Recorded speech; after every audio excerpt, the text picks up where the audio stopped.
కడలే ఆధారంగా తీరమే ఆవాసంగా బ్రతుకుపోరు సాగిస్తున్న మత్స్యకారులందరికీ ప్రపంచ మత్స్య దినోత్సవం శుభాకాంక్షలు.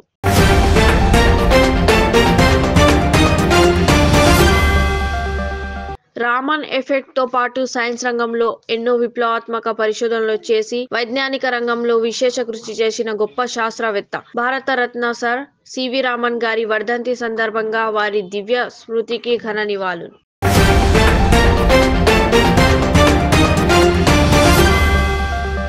రంగారెడ్డి జిల్లా చేవెళ్ల సమీపంలో రోడ్డు ప్రమాదం జరిగింది. హైదరాబాద్ బీజాపూర్ హైవేపై 2 కార్లు ఢీకొన్నాయి. ఈ ప్రమాదంలో ఒకరు మృతి చెందారు. మరో ఇద్దరికి పరిస్థితి సీరియస్ గా ఉండగా 7గురికి గాయాలయ్యాయి. క్షతగాతులను ఆసుపత్రికి తరలించారు. పోలీసులు కేసు నమోదు చేసుకుని దర్యాప్తు చేస్తున్నారు. ఈ ప్రమాదానికి సంబంధించిన పూర్తి వివరాలు ఇంకా తెలియాల్సి ఉంది.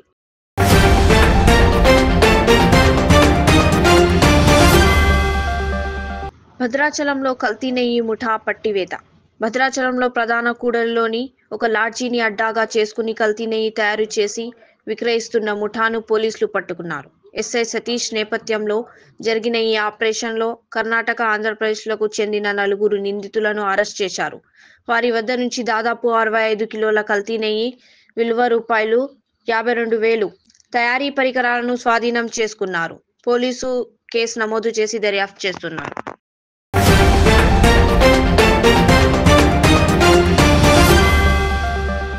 వరల్డ్ బాక్సింగ్ ఛాంపియన్షిప్ లో స్వర్ణం సాధించిన నిఖత్ జరీన్ కు హృదయపూర్వక అభినందనలు. ధైర్యం, దూకుడు, నైపుణ్యంతో మరోసారి మువ్వన్నెల జెండాను ప్రపంచ వేదికపై ఎగసేసిన నిఖత్ జరీన్ వరుసగా రెండోసారి ప్రపంచ బాక్సింగ్ స్వర్ణం కైవసం. టీపీసీసీ అధ్యక్షులు ఎమ్మెల్సీ శ్రీ మహేష్ కుమార్ గౌడ్ గారు.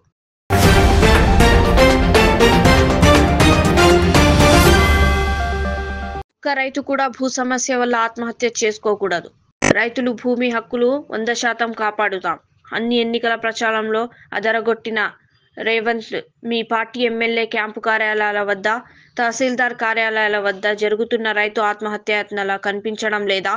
అధికారంలోకి వస్తే 3 నెలల్లో భూమి సమస్యలు పరిష్కరిస్తామన్న హామీ ఏమైంది రేవంత్ రెడ్డి? భూముల రికార్డులు సరిచేస్తాం, రైతుల హక్కులు కాపాడతామని చెప్పి మీరు 2 ఏళ్లుగా కుంటి సాకులు చెబుతూ రిజిస్ట్రేషన్లు చేయకుండా రైతుల జీవితాలతో ఆడుకుంటున్నారు. రైతు భూమి మీద ఆ రైతుకే హక్కు లేకుండా చేస్తున్న దుర్మార్గ ప్రభుత్వం మీది. ఇది రైతులకు కాంగ్రెస్ ప్రభుత్వం చేస్తున్న ద్రోహం. ఆపదకో అవసరానికో ఉన్న భూములు అమ్ముకోలేక, అధిక వడ్డీకి రుణాలు తీసుకోలేక రైతులు ఆత్మహత్యలకు పాల్పడ్డారు. ప్రజాపాలన దరఖాస్తులు ఏమయ్యాయి? రెవెన్యూ సదస్సులో వచ్చిన దరఖాస్తులు ఏమయ్యాయి? ధరణి పేరు మార్చి తెచ్చిన భూభారతి ఏమైంది? రాష్ట్ర వ్యాప్తంగా సుమారు 70,000 దరఖాస్తులు పెండింగ్ లో ఉంటే మీ ప్రభుత్వం ఏం చేస్తున్నట్లు? నెలల తరబడి రెవెన్యూ ఆఫీసులు, కలెక్టర్ కార్యాలయాల చుట్టూ తిరుగుతున్న రైతులు, ప్రజల సమస్యలు మాత్రం పరిష్కారం అవ్వడం లేదు. ఇప్పటికే మీ ప్రభుత్వ రైతులు వ్యతిరేక విధానాల వల్ల 700కి పైగా అన్నదాతలు ప్రాణాలు కోల్పోయారు. రుణమాఫీ కాక, రైతు భరోసా అందక, పంట బోనస్ ఇవ్వకపోవడంతో రైతులు ఆత్మస్థైర్యం కోల్పోతున్నారు.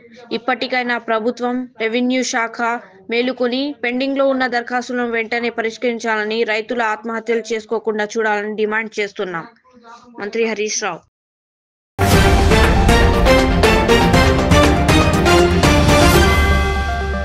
బాక్సింగ్ ఛాంపియన్షిప్ ఫైనల్లో సత్తా చూపి స్వర్ణం గెలిచి భారతదేశ ఖ్యాతిని ప్రపంచానికి చాటిన తెలంగాణ ముద్దుబిడ్డ నిఖత్ జరీన్ కు శుభాభినందనలు. శ్రీ యనుమల రేవంత్ రెడ్డి గారు, తెలంగాణ రాష్ట్ర ముఖ్యమంత్రి వర్యులు.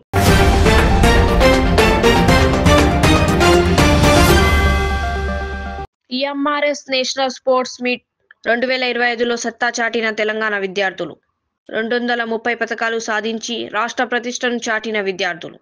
ఈ సందర్భంగా గెలుపొందిన క్రీడాకారులను సన్మానించిన మంత్రి శ్రీ అడ్లూరి లక్ష్మణ్ కుమార్ గారు. సీఎం శ్రీ రేవంత్ రెడ్డి గారు అమలు చేస్తున్న నూతన క్రీడా విధానంతోనే ఈ ఘనతన సాధ్యమైనందున్న మంత్రి గారు.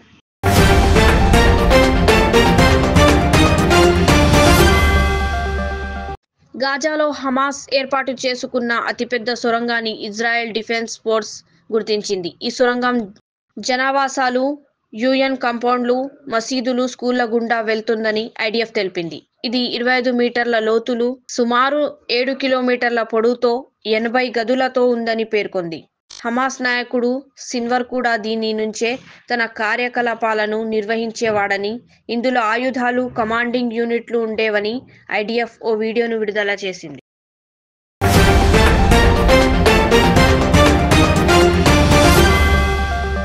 ప్రపంచ మత్స్య కార్మిక దినోత్సవం సందర్భంగా ఈ వృత్తిపై జీవిస్తున్న గంగపుత్రులకు, బెస్తలకు, గుండ్లకు, మదిరాజులకు హృదయపూర్వక శుభాకాంక్షలు. దేశ ఆర్థిక వ్యవస్థకు, ఆహార భద్రతకు వెన్నెముకగా నిలుస్తున్న మత్స్యకారుల సంక్షేమానికి ప్రజాపాలన ప్రభుత్వం కట్టుబడి ఉంది. ఈ వృత్తి పరిరక్షించి పేదలకు ఆహారంగా అందించే చేప పిల్లల పంపిణీ, చేప పిల్లల ద్వారా వ్యవహరించగా వృత్తిని కాపాడుకునే, ఆర్థికంగా ఎదగడానికి వృత్తిపై ఆధారపడ్డ మీ అందరికీ ప్రపంచ మత్స్య కార్మిక దినోత్సవం సందర్భంగా శుభాకాంక్షలు. మీ అందరికీ మంచి జరగాలని, ఆర్థికంగా వృద్ధి సాధించాలని కోరుకుంటున్నా.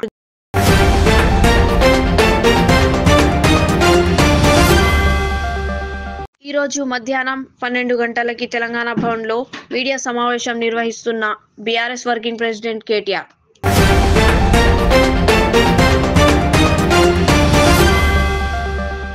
గంజాయికి బానిసగా మారి ఇంట్లోనే గంజాయి మొక్కలు పెంచుతున్న మధు అనే యువకుడు. నాగర్ కర్నూలు జిల్లా అచ్చంపేట మండలం పల్కపల్లి గ్రామంలో ఘటన. గంజాయి మొక్కను గుర్తించి మధును అదుపులోకి తీసుకున్న పోలీసులు.